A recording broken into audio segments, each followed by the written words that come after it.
bonjour à tous pour cette première météo des cultures et aujourd'hui on va vous parler plus particulièrement des précipitations hivernales.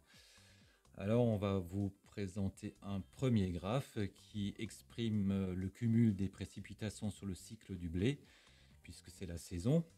Vous avez à votre droite la moyenne des 10 dernières années et ainsi en référence également la campagne 2021, 20 et 19.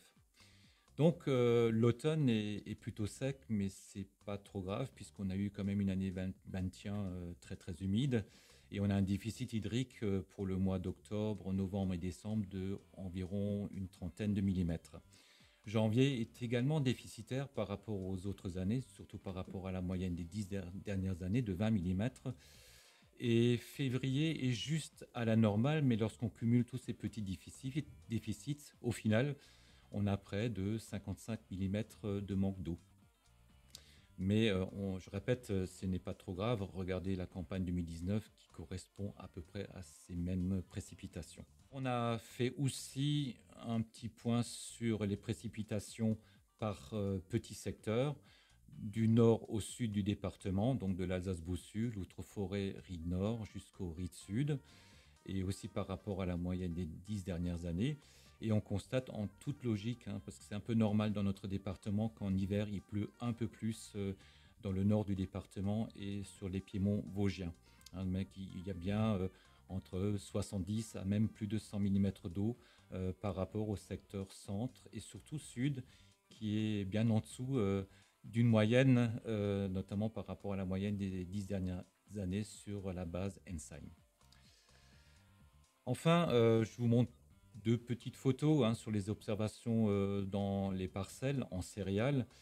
À votre gauche, on voit un gaillet qui est déjà assez développé avec 4-5 verticilles et à votre droite des petits coquelicots. Donc c'est tout à fait normal car les adventices d'automne lèvent à l'automne ou au courant de l'hiver. Et donc déjà à ces dates-là, cette fleur-là, elle est déjà bien présente. Donc préconisation, observez vos parcelles. Enfin, un petit point sur les cultures d'hiver, sur les céréales à paille.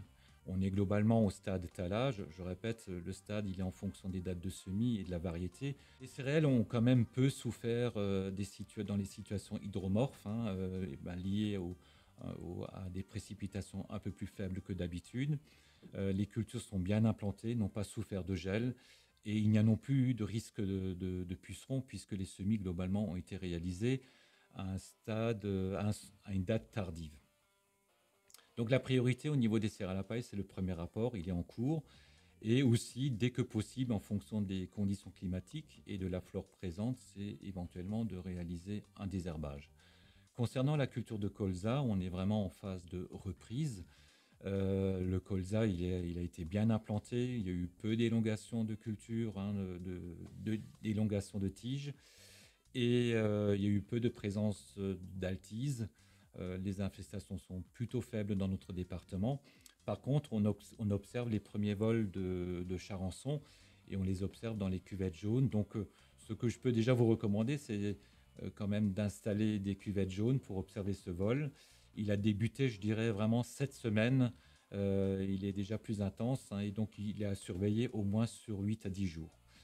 Bien sûr, le premier apport en azote est fortement recommandé à ce stade pour cette culture. On en arrive maintenant à la question du jour. Peut-on déjà désherber les céréales?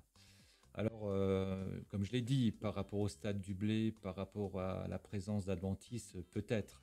Mais lorsque vous observez et vous regardez les prévisions météorologiques, nous avons des températures minimales de moins 4, moins 2, moins 3, au moins pendant une dizaine de jours. Donc pour l'instant, non. Il faudra certainement attendre des conditions plus favorables qui devraient arriver vers le 14-15 mars. Donc pour l'instant, attendez. Merci pour votre attention. N'hésitez pas à nous poser des questions dans les commentaires.